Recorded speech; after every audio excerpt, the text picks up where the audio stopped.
Bueno, aquí estamos. Como ustedes saben, el presidente en su momento dijo que no era necesario que los ministros, como habitualmente hacían, o los altos funcionarios de gobierno, pusieran el cargo a disposición del mismo para ver si lo ratificaba o lo cesaba.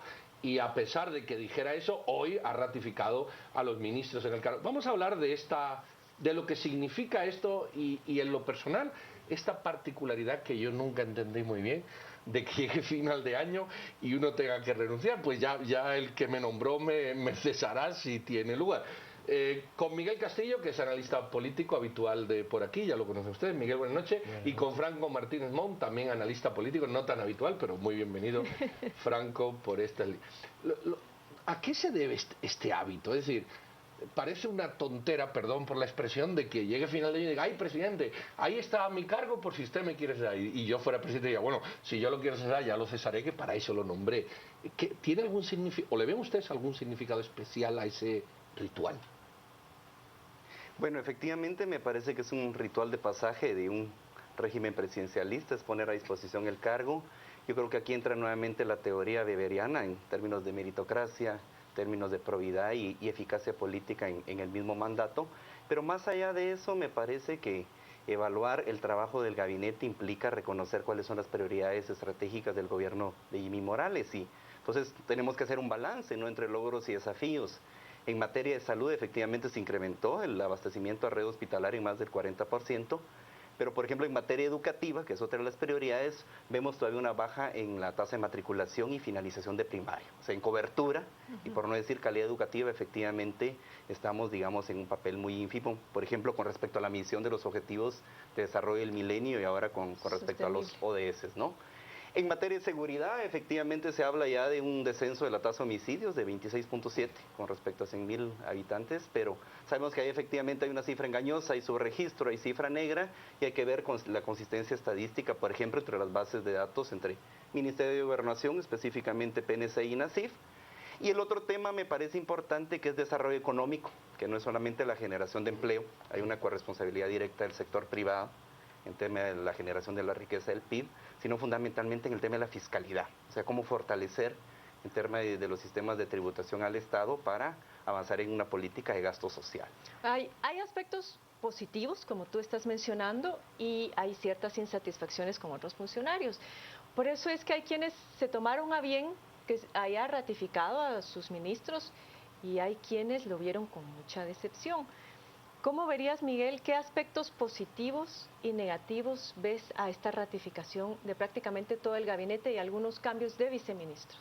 Yo en general lo vería como una decisión positiva, porque en un país donde prevalece la incertidumbre a todo nivel, el hecho de que los ministros no cambien, digamos, en ese ritual, como tú lo llamas, creo que es un aspecto importante. Da una precaria y limitada sensación de estabilidad, de continuidad. ¿Apuesta a la institucionalidad, crees tú? Digamos, es una pequeña muestra de que, digamos, en medio de la incertidumbre, insisto, que domina en este gobierno, de la transitoriedad con que muchos lo ven, como que es algo que no va a durar mucho tiempo. Este mensaje es interesante, y también hacia los agentes económicos y sociales es muy importante. Digamos, por primera vez, digamos, en muchos años, porque esta práctica había sido generalizada en los últimos 16 o 20 años, por primera vez entonces los actores externos al gobierno están con la claridad de que por lo menos en el mediano plazo van a tener digamos, las mismas características de su relación con estas entidades. Recordemos que cada cambio de gobierno, cada cambio de ministro implica siempre, digamos, la salida de una cantidad enorme de funcionarios, una vuelta a empezar, digamos, a formular políticas públicas que siempre duran lo que dure el funcionario, ¿no? Insisto, creo que a la larga debemos hacer una lectura positiva de esta situación, digamos, porque es quitarle un poco de incertidumbre a lo que ya vivimos, ¿no? Franco, yo creo que estamos de acuerdo en que la ratificación de alguna manera genera ese vector positivo. Pero tú has dejado ahí algunas cosas que a mí me gustaría volver a tocarla.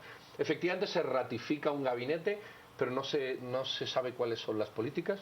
En el caso que tú has dicho de seguridad, efectivamente hay una reducción, cuanto menos en valor absoluto, pero no se sabe por qué. No se han explorado, no hay una política clara, Villa viene. En educación lo has dejado muy claro. Y en salud, por ejemplo, que efectivamente ha habido una cobertura, hoy hemos visto el Frente Nacional de Lucha con otros problemas. El problema sindical y de malos manejos no se hace. ¿Cómo compensar esta buena visualización de la ratificación con esta falta de percepción clara de políticas públicas? Yo creo que el primer año es básicamente de adaptación, en este caso de un gabinete con mucha inexperiencia. El mismo binomio presidencial es conocer el tejimaneje de la cosa pública. Y el otro año es efectivamente 2017, es de implementación de esa agenda de política pública. Entonces vemos si efectivamente hay planes y programas, y entonces yo creo que aquí impactan dos elementos. Uno es el costeo de la política pública en cuanto a prestación de bienes y servicios. Salud puede ser material quirúrgico, la especialización en epidemiología, etcétera, pero fundamentalmente también es el nivel de coordinación interinstitucional entre las unidades ejecutoras, unas mucho de carácter técnico, como este SAM, por ejemplo, en materia de reducción de desnutrición crónica infantil, con respecto al trabajo que hace el ICS y el Ministerio de Salud Pública.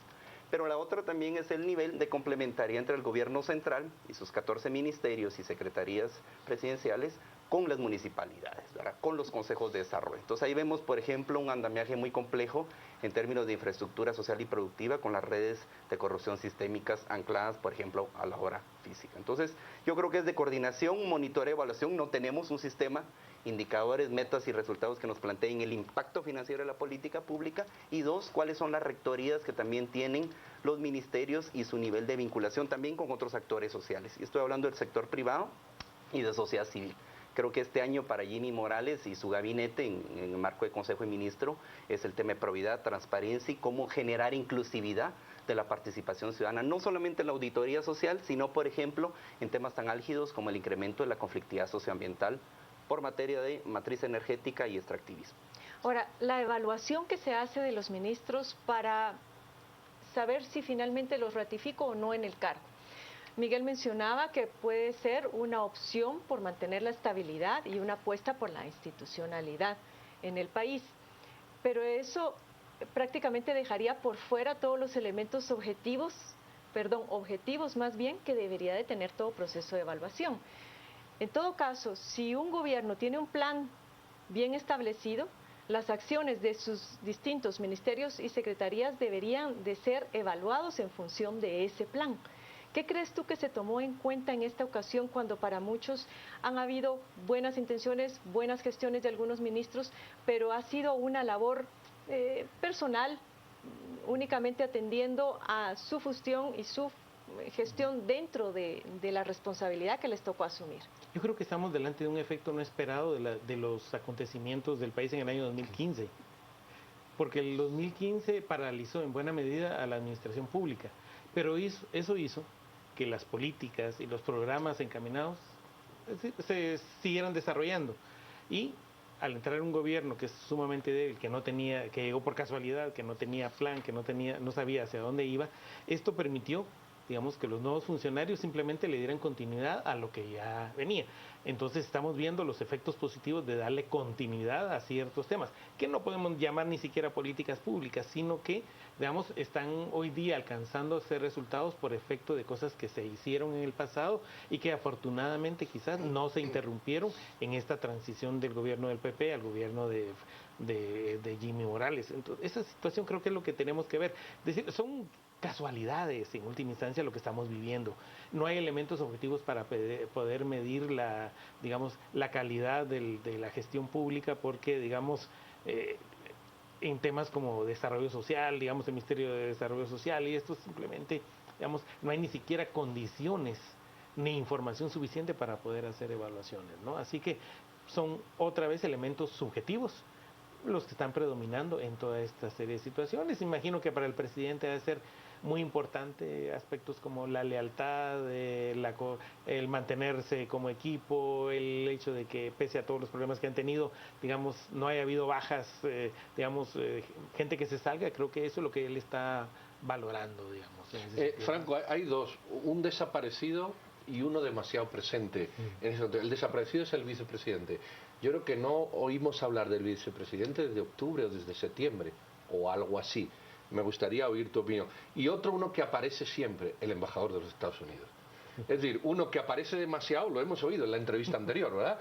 Y otro que desaparece en un gobierno o en un gobierno ratificado, ¿verdad? En una administración. ¿Cómo esos dos elementos los conjugas con lo que estamos hablando? Yo quisiera retomar, Pedro, antes de responderte, efectivamente la lógica inercial en la administración pública. Entonces, vemos proyectos de arrastre que continuaron con Maldonado Aguirre, que ahora continúan con Jimmy Morales, pero efectivamente entonces vemos dos actores fundamentales. Uno es MP y CICIG, pero el otro también es la Embajada de Estados Unidos. O sea, muchos de los ministerios en buena medida cuentan con el visto bueno y eso permite, digamos, avanzar en algunos elementos de carácter institucionalista en materia de plan y presupuesto a nivel territorial. Pero el otro tiene que ver con el papel de Yafet Cabrera. Me parece un funcionario bastante astuto, con muy bajo perfil político, con poca exposición pública y mediática, pero fundamentalmente, digamos, estableciendo algún nivel de intervenciones muy puntuales, por ejemplo, en el Ministerio de Salud, donde él es como galeno, efectivamente tiene expertise en el tema. Pero el otro tiene que ver un poco más la coordinación a nivel de las gobernaciones departamentales y los ministerios en materia de proveeduría y servicios públicos. Yo lo veo a él, digamos, como un referente que no logra todavía darle coherencia, digamos, a las funciones que tiene en el marco del Consejo de Ministros, pero por otro lado rescataría dos temas elementales en el materia del gobierno central, es el papel de la SAT, por ejemplo, el papel del Ministerio de Gobernación, el papel del MP, que efectivamente viene incluso con el legado institucionalista que el gobierno de la UNE deja transitar, digamos, en materia de prevención de la violencia, de seguridad comunitaria y fundamentalmente en todo el tema de investigación criminal. Muy bien, vamos a ir a un corte, vamos a leer sus Twitter en redes sociales y regresamos con nuestros invitados para profundizar en algunos aspectos más de este tema, la ratificación por el presidente de la República de todos sus ministros y funcionarios de alto nivel.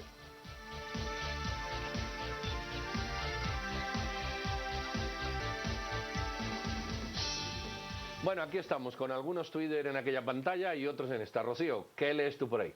Pedro, tenemos ya el comentario de doctor Sergio Hernández que nos dice, correcto, pero ¿por qué? ¿Será por incapacidad o por falta de voluntad? ¿O ambas son correctas? Pedro, ¿qué nos tienen ustedes? Bueno, yo tengo aquí a otro que dice, digno de leer, un equipo que no hizo nada ratificado, mal mensaje, o no. Como pregunta, pues se lo tira usted y dice, o no. Miguel, ¿eso es mal mensaje o no? En el corte hablábamos un poco Mira, de esto. en un país con una cultura política tan limitada y tan poco desarrollada como la nuestra, digamos, el cambio siempre es visto como algo positivo, ¿verdad? Por principio todos los funcionarios son malos y el hecho de que se les cambie es una muestra de que eran efectivamente malos y que existe la esperanza de que algo bueno pueda venir en el futuro. Es la esperanza, ¿no? Pero yo insistiría en que cualquier continuidad que se le dé en un contexto institucional tan precario como el guatemalteco es digno de mencionarse, digamos. Quizá no hay elementos, insisto, objetivos, como los que tú planteabas, para poder decir si eso es correcto o incorrecto. Pero la simple continuidad en un país como Guatemala, eso ya es bastante. Recuérdense que aquí, como hemos mencionado, las políticas públicas duran, digamos, días o meses, o nunca salen a luz, nunca finalmente se hacen públicas y tienen vida propia. Entonces yo creo que, insisto, la continuidad es buena en medio de las condiciones de que se está viviendo. Haber hecho cambios traslada más incertidumbre y eso hemos visto, por ejemplo, en el plano económico, que eso tiene un impacto muy fuerte, ¿verdad? Todo el mundo, al menos en materia de inversión, requiere de estabilidad y de ciertos mensajes de tranquilidad. Y este es uno pequeño, pero creo que importante, digamos, para las condiciones del país. Significativo. Ahora, hay quienes dicen que el informe del presidente Jimmy Morales, si es de una página, va a ser de mucho, porque lo ven con mucha decepción. Entonces piensan que el hecho de que este mismo gabinete vaya a repetir nos esperaría más de lo mismo. Pero hay una característica contextual que creo que tenemos que considerar. Y yo veo con la salida del Patriota es como cuando el inquilino recibe la casa y se la dejan sin inodoros, sin sockets, sin lavamanos, lógicamente va a invertir sin puertas, sin ventanas, sin absolutamente nada, lógicamente va a tener que invertir más tiempo en ponerla otra vez presentable para alquilarla nuevamente. A nivel de Estado nos sucedió algo similar, yo creo que es algo que tendríamos que rescatar. Alan, ¿tú qué piensas? Sí, efectivamente, el desmantelamiento del Estado es un tema histórico, ¿no? Pero ¿en qué papel, en qué términos recibe Jimmy Morales el gobierno? Efectivamente, con un presupuesto desfinanciado. Bueno, ahora acabamos de aprobar el año pasado, en noviembre, un presupuesto por 77 millardos. Hay que ver que efectivamente esto vaya en lo que ha planteado, digamos, el Ejecutivo como prioridades, que es seguridad, justicia, gasto social, salud, educación, pero fundamentalmente creo que hay un par de brazas elementales que el Ejecutivo puede dar buenas señales en marco de la función administrativa ejecutiva. Uno es, por ejemplo, el tema de reformas constitucionales al sector justicia, en el cual ahí la bancada FCN Nación tiene que establecer, digamos, mínimos mecanismos de coherencia con el Ejecutivo. Nuevamente son las reformas a la ley electoral y partidos políticos que se nos vienen en el próximo semestre, pero me parece que también el gobierno de Jimmy Morales tiene que ratificar un ministerio en la medida que exista claridad del proyecto político, que existan prioridades determinadas en marco del plan presupuesto. Yo creo que un papel elemental aquí es el SG Plan, ¿no? Cómo direccionar cuáles son esas metas, cuáles son esos resultados que se persiguen y fundamentalmente que exista compromiso democrático de los funcionarios. Yo creo que aquí el tema es de ir evaluando también cómo el Ejecutivo en algún momento va generando también un impacto financiero en la calidad de vida de los habitantes. Miguel, tú ves, yo sé que hay que apostar, pero te vamos a hacer una pregunta de apuesta. ¿Tú ves más un gabinete coordinado, siguiendo un poco la reflexión de Franco, tú ves un gabinete coordinado por un presidente con un norte de política de Estado que luego se fracciona en políticas sectoriales, ministeriales, o tú ves más una acción concurrente y casuística de ministros que además responden a intereses muy diversos? Y el presidente, bueno, está ahí, pero poco más, con perdón, si nos está oyendo. Creo que son dos modelos absolutamente distintos. Decir que este país está siendo conducido, digamos, alrededor o por medio de un proyecto político, eso sería una fantasía absoluta, ¿no? Aquí no hay un proyecto único hacia el cual se están dirigiendo todos los esfuerzos del gobierno, ¿no? Lo que estamos viendo es, insisto, pequeños ámbitos en los cuales la continuidad está permitiendo que se vean algún tipo de resultados. Y hay incluso casos que son bien interesantes, como el de infraestructura, el de carreteras. Si midiéramos la gestión del primer año de gobierno por la inversión realizada, el resultado sería que no solo el ministro, sino todos los de comunicaciones deberían de haber salido. Pero sin embargo, lo que vemos es que realmente sucedió lo que tú muy bien mencionas. La casa la dejaron, ese carro lo dejaron en trozos, no tenía desmantelado, no tenía nada. Y será probablemente, digamos, haber mantenido eso, no haberse, digamos, pese a la presión que hay en todos los rincones del país de mejorar la infraestructura, especialmente carreteras, digamos, no se hizo nada, es probablemente lo que va a permitir que en el segundo año se empiecen a ver resultados. Pero insisto, respondiendo a la pregunta de Pedro, son acciones individuales, ¿verdad? No podemos decir en ningún caso, por ejemplo, que lo que están haciendo los ministros del área social tengan algún tipo de coordinación. Pero ¿logrará Franco alinearse en algún momento estas acciones? Porque es lo que hemos tenido en este primer año, por lo menos la percepción. ¿Lograrán alinearse estos esfuerzos? Y sobre todo, ¿percibes tú liderazgo presidencial para marcar finalmente una ruta? Yo creo que no existe brújula en el organismo ejecutivo. Estoy hablando del binomio, tanto de Yafet Cabrera como de Jimmy Morales. Y la otra es que efectivamente no existe partido, ¿no?, que le dé finalmente conducción, digamos, en esa articulación ejecutivo-congreso, en esos temas que estoy planteando anteriormente, reformas constitucionales, ley electoral, pero por ejemplo la ley de servicio civil del Ejecutivo. Estamos funcionarios más profesionales, eficaces, comprometidos. Eso lo podría hacer. Eso lo podría hacer, presentar un proyecto serio que dé coherencia y que permita también algún nivel de articulación con su bancada, que finalmente permite establecer, digamos, un nivel de contrapoder en el mismo Congreso de la República.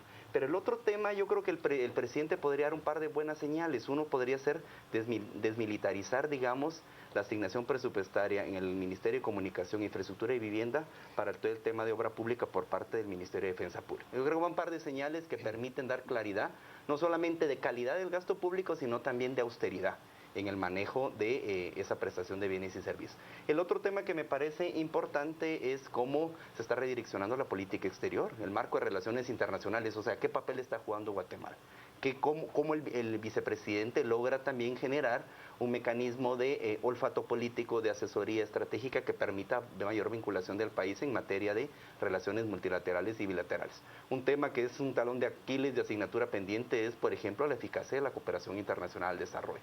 ¿Cómo la están alineando? Realmente ahí la estrategia del CATUM 2032 que sirvió finalmente para calcar el proyecto político de FCN Nación realmente está articulada a la política general de gobierno y cuál es finalmente el mecanismo de rendición de cuentas. Esperemos que el sábado 14 hayan más logros, sea una página probablemente más sintética, pero que sea efectivamente que dé una brújula, una ruta crítica para Vamos a intentar invitar al presidente a tirarle de esa pregunta. Miguel, quedan unos minutos, pero Franco se ha referido en alguna ocasión al Congreso, al FCN, al partido oficial, y estábamos hablando del Ejecutivo. Evidentemente el Ejecutivo puede mostrar todo el interés que Franco ha dicho, pero ahí se ha hablado de la ley electoral de partidos políticos, las reformas constitucionales, la ley de servicio civil, por mucho que haga el Ejecutivo, si el Legislativo no acompaña.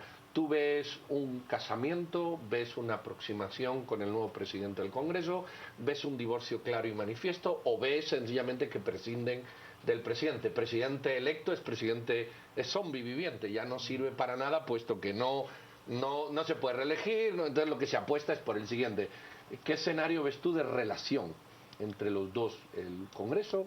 Creo que hay un elemento de fondo, que este es un gobierno transitorio, ni siquiera de transición, porque no estamos delante de un proceso de transición hacia una institucionalidad más fuerte. Es un gobierno simplemente transitorio que está sosteniendo la peña, mientras, digamos, lleva ya un año y que lo tendrá que entregar al siguiente gobierno, esperando que éste tenga mayor coherencia. Entonces no podemos esperar más y por ende no vamos a ver articulaciones de ningún tipo, porque el presidente no tiene con quién articular en el Congreso porque no tiene partido y los que están ahí tampoco tienen mucho interés en hacerlo. Es decir, insisto, las agendas particulares son las que hoy día predominan y eso se refleja en lo que hacen los ministerios también en ese sentido. Es decir, aquí, digamos, el todo no existe. Aquí existen simplemente las partes y en eso nos tenemos que acostumbrar los próximos 3 años. Yo creo a que eso va a ser lo que va a predominar, esperando que en el próximo evento electoral pueda existir algo diferente en ese sentido. No podemos ir más allá de lo que hemos visto, no creo que vayamos a ver en los próximos 3 años, ¿no? Ha habido una debilidad permanentemente mencionada que es la de la comunicación presidencial para la población. ¿Qué cambios o qué priorizarías tú en términos de comunicación para que finalmente el presidente conecte con los ciudadanos y se pueda revertir? No es solamente un estudio de la Cámara del Agro ha habido, no conocemos de momento otros, pero a veces uno puede percibir en el ambiente esta mala, digamos, evaluación que se ha hecho de su gestión durante este primer año. Básicamente es no opinar de todo, o sea, no ser experto en todo, tener prioridad, tener contenido, sustancia en lo que se comunica y fundamentalmente me parece que es también otro tono, mayor inclusividad, mayor respeto también por la ciudadanía, por el mandante, por la categoría pueblo y fundamentalmente me parece que es mesura, mucha humildad y fundamentalmente creo yo que mucha sensatez en lo que se opina. Muy bien, Franco, muchísimas gracias, Franco Martínez Mon, y a nuestro amigo Miguel Castillo, que se nos había ido. La mente se queda en blanco de vez en cuando, no se crean. Muchísimas gracias a los dos. Ahí tienen elemento de juicio, decía Franco, el segundo año es el de la implementación o el del ejercicio, y decía Miguel, estamos en un gobierno ni siquiera de transición, sino transitorio. Bueno, si el año empieza con buenos deseos, esperemos que aunque sea un gobierno transitorio y sea el momento del ejercicio, pues lo que haya sea positivo, porque no esperar al menos unas gotas de rocío en este verano que se nos avecina. Qué poético salió esto. Qué optimista. Muy bien. Franco y Miguel, muchísimas gracias. Carmen también, a ustedes, feliz año, les reiteramos por ser la primera vez que aparecemos. Y sin más preámbulo, nada más que dar las gracias, pasamos con Marjorie, que ya está a la espera.